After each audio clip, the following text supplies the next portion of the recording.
রেমালের প্রভাবে এবার মাথায় হাত নন্দীগ্রামের একাংশের চাষিদের। কেননা রেমালের দাপটে নন্দীগ্রামের একাধিক সবজির ক্ষেত জলমগ্ন। নন্দীগ্রাম 1 নম্বর ও 2 নম্বর ব্লকে নদী তীরবর্তী এলাকা সোনাচূড়া, গাংরা, জেলেমারা, ভেকুটিয়া, বয়াল বিভিন্ন এলাকায় সবজি চাষের সঙ্গে যুক্ত এলাকার অধিকাংশ বাসিন্দারা। নন্দীগ্রাম বাজার ছাড়াও হলদিয়া, দুর্গাচক, চণ্ডীপুর প্রভৃতি এলাকায় সবজি সাপ্লাই দেন তারা। কিন্তু রেমালের প্রভাবে কুমড়ো, ঢেঁড়স, বেগুন সহ বিভিন্ন সবজির ক্ষেত, এমনকি নোটে, কলমি, পুঁই প্রভৃতি শাকের বাগানে কার্যত জলের তলায়। ফলে পচে নষ্ট হয়ে যাওয়ার আগেই তড়িঘড়ি করে সেই সবজি তুলে কম দামে বিক্রি করতে বাধ্য হচ্ছেন চাষিরা। ফলে তারা বিপুল ক্ষতির মুখ দেখবেন আশঙ্কায় রয়েছেন তারা। সরকারি সাহায্যের আশ্বাস বিডিওর।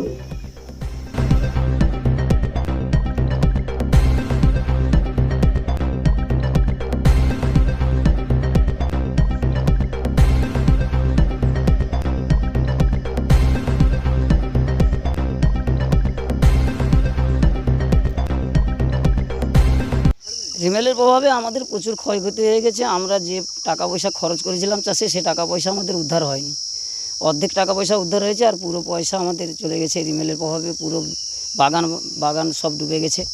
আমাদের জল নিকাশি ব্যবস্থা খুব একটা ভালো না থাকার জন্য আমাদের এই অবস্থার পড়তে হয়েছে। যদি জল নিকাশি ব্যবস্থা আমাদের ভালো থাকতো তাহলে কিন্তু আমাদের এই অবস্থাটা হতো না হয়তো।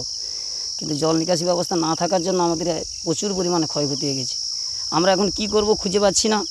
কারণ এই চাষবাসের উপরে আমাদের সংসার জীবিকা অর্জন করতে হয়। আমাদের এই চাষবাসের উপরে এই চাষবাসের আমাদের যদি এইভাবে ক্ষয়ক্ষতি হয়ে যায়, আমরা কি করে বাঁচবো? আমাদের ছেলেপুলেদের মানুষ করবো কীভাবে? বৃদ্ধ বাবা মাকে খাওয়াবো কী করে? আমাদের এই চাষবাসের উপরেই সব কিছু নির্ভর করতে হয়। অবশ্যই সরকারের উদ্দেশ্যে আমাদের জানানো আছে, আমাদের জল নিকাশি ব্যবস্থা 1 নম্বর ভেকুটিয়া অঞ্চল জেলেমারা গ্রাম, আমাদের জল নিকাশি ব্যবস্থাটা যাতে সুন্দর করে দেওয়ার চেষ্টা করে সরকার, তার জন্য আবেদন রাখবো। এবং সেই সঙ্গে আমাদের যে ক্ষয়ক্ষতি হয়ে গেছে, অফুরান্ত ক্ষয়ক্ষতি, এই ক্ষয়ক্ষতির দিকে সরকারের দৃষ্টিভঙ্গি আকর্ষণ চাইছি। আপনার নাম? আমার নাম সঞ্জয় কুমার শেঠ, বাড়ি জেলেমারা 1 নম্বর ভেকুটিয়া অঞ্চল। ক্ষয়ক্ষতি বলতে প্রচুর ক্ষয়ক্ষতি হয়েছে। এখানে শাক সবজি তো একদম 1 পয়সা পাবো না, আর 1 হাঁটু জল জমে গেছিলো, এখন একটু বসে গেছে। আর ভেন্ডি গাছ টাছগুলো প্রচুর ক্ষয়ক্ষতি। ভেন্ডির মানে ওর যে আগার যে ডগগুলো ওগুলো নষ্ট হয়ে গেছে, আর পুঁই তো আর একেবারে নষ্ট হয়ে গেছে। যেইটা পাই এইগুলো তুলে বেচে দিচ্ছি, এরপরে আর হবে না। আর সাঁচি লাউটাও, বেগুন, এগুলো পুরো নষ্ট হয়ে গেছে। কি ধরনের ক্ষয়ক্ষতি হলো মানে সিজনে যে ক্ষয় হ্যাঁ, এই এখন তো মানে যে টাকা খরচ করেছি এটা হচ্ছে এই সময় লাভের সময়, কিন্তু এই সময়টা বৃষ্টি হয়ে গিয়ে প্রচুর ক্ষয়ক্ষতি, মানে লাভ সেরকম পাবো না।